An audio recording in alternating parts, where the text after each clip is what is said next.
This study that we conducted together with Spencer Stewart showed that only about 19% of the executive positions in China are filled by women. And when you peel the onions, if you look at the entry level, it is about 50% are taken by women, and that is actually consistent whether it is in China or overseas. The drop-off, as you mentioned, happens when you go from the mid-levels to the executive levels. And there are really 4 challenges that we have noticed. And 2 of these are not specific to China. And number 1 is that female feel more excluded from the male, oriented networking or, sports events. Number 2 is the unconscious bias when it comes to actually, talking about promotions.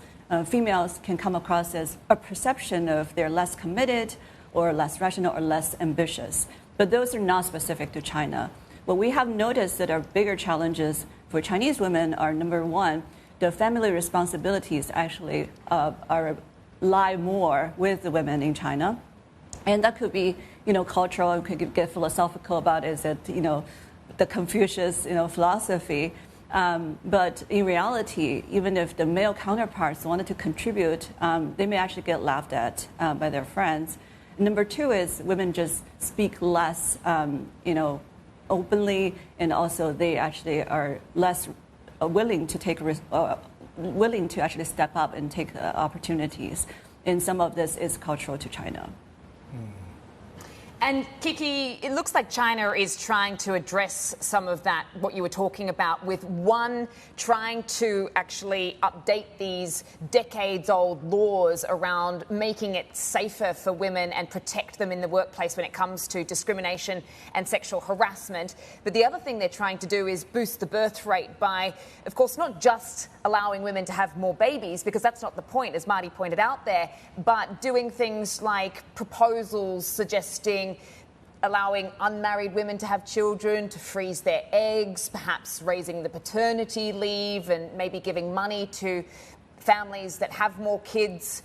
Is this enough, and does this all work in practice? Yeah, I think, there are many things that companies start to do already. And we've noticed there are really 4 things that can move the needle from the corporations, right? Number 1 is, of course, there has to be a senior level commitment, executive level commitment to make gender parity really a goal. And that's number 1. Number 2 is really have a actually inclusive culture, right? And really take on this unconscious bias when it comes to considering the female talent in the workforce.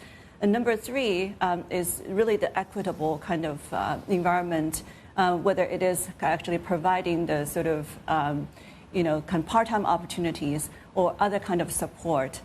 So all of those things are going to actually try to move the needle, to support more females into the executive levels.